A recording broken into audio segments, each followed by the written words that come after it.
Hey kiddos, Miss Melanie here for Storytime Saturday. So great to see you.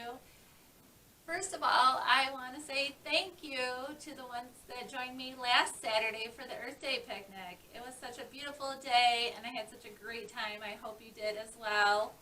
It was so nice to get outdoors and do a live in-person read and share some stories with you, watch you do some activities and play some games together. It was an overall beautiful day and nice to have the company. So thank you. Okay, well, yesterday was National Arbor Day, and we celebrate this day. This is a national holiday to recognize the importance of trees. And commonly, people will get together on this day as a group to plant trees. Maybe you do this, maybe you have a group that you do this with, or maybe you do this as a family, or maybe this is something you can do for next Arbor Day. But I wanted to share a few words as to why trees are important in our everyday life. So I have them here beside me. They're a renewable resource, like for fuel. You know, they're vital, essential to, like I said, to our everyday.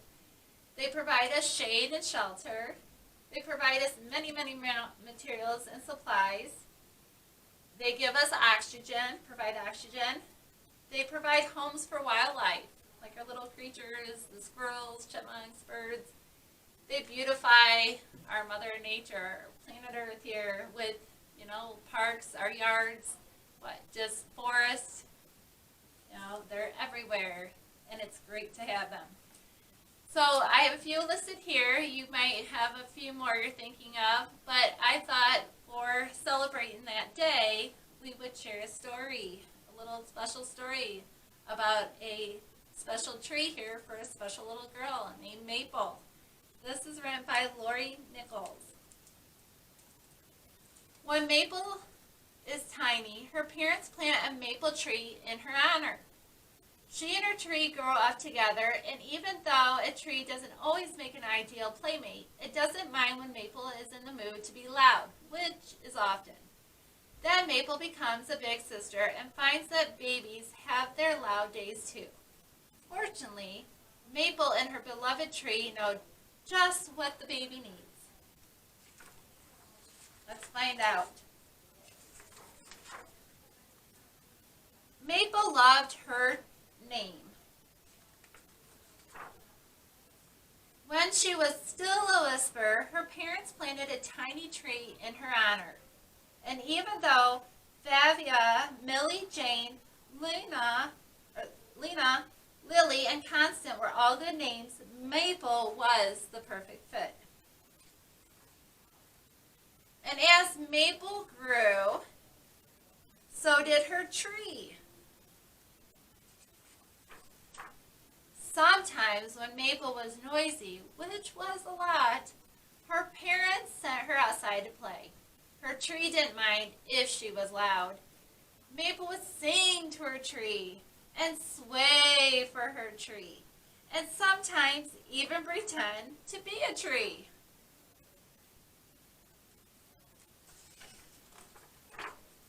On some days when the wind was just right, Maple would simply lie under her tree and its leaves would dance just for her.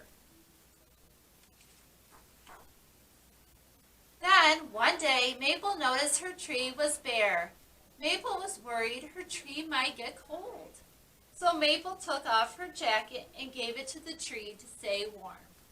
See, the tree's starting to lose its leaves, and they're starting to change color. So what season is that? Is that fall? I think so. Now the tree's completely bare. Sometimes Maple wished she had someone else to play with. The tree wasn't very good at throwing snowballs.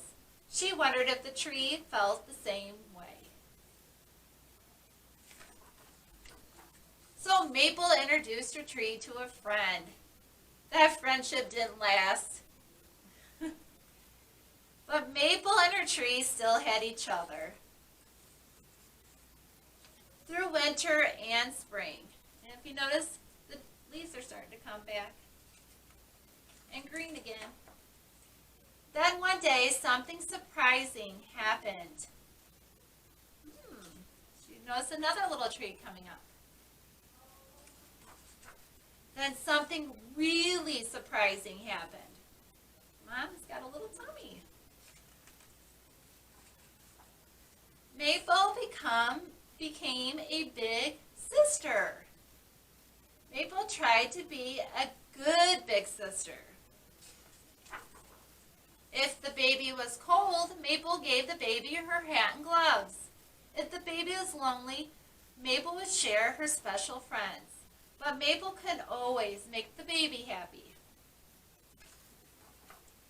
And when the baby was noisy, which was a lot, Maple would take her outside to play, and something magical happened.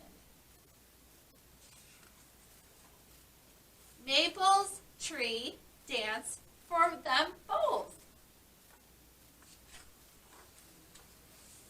And there was just enough room under the tree for Maple and her sister Willow. So Maple has her maple tree and Willow has her willow tree. So that was about little Maple and growing up and then becoming a big sister, and talked about the nature, trees, the seasons, and her baby sister, which she loved them all, it seemed. So I have this book and a few others on trees that you can check out here, like I said, in our nature section of our children's library. I have a few of them pulled out right here. Our tree named Steve, Starting Life tree, I Love Trees, Tap the Magic Tree, and One Red Tree. So those will all be right around here. And then we have some new books in here right next to the nature section under Me.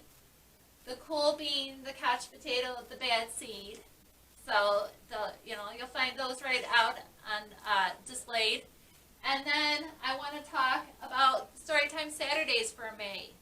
So obviously right now this is a video one that I'm doing, but next Saturday we'll be going back outside, and you can join me for a live read, in-person read at 10:30, and then we'll follow it up with a craft or activity. And then the next, the May 15th, be back in doing this video read, but the last two Saturdays of May, May 22nd, May 29th, I'll be outside, and we're going to do, start a little Off to the Races event that I'll be having outdoors and using the parking lot. So I'll have more details on that and a box of materials with me next Saturday outside, and I'll kind of share more and more about how we're gonna do that, celebrating, like we have Kentucky Derby here at the beginning of May, or actually today, and then the end of May, May 30th, we have the Indianapolis 500. So it's kind of why we're going to do a little thing called Off to the Races. And then come June, July, we're doing our summer reading program, and you'll start to see a flyer being sent out, giving more details about that. Our program for the summer reading program is Reading Colors Your World. So we have a lot of activities and events happening this summer for all ages, and I think you're really going to have a lot of fun here inside and outside this library this year. So I look forward to seeing each and every one of you, and please come join me next Saturday outdoors. I'll be out by the pavilion, but for now, enjoy your weekend. Bye-bye.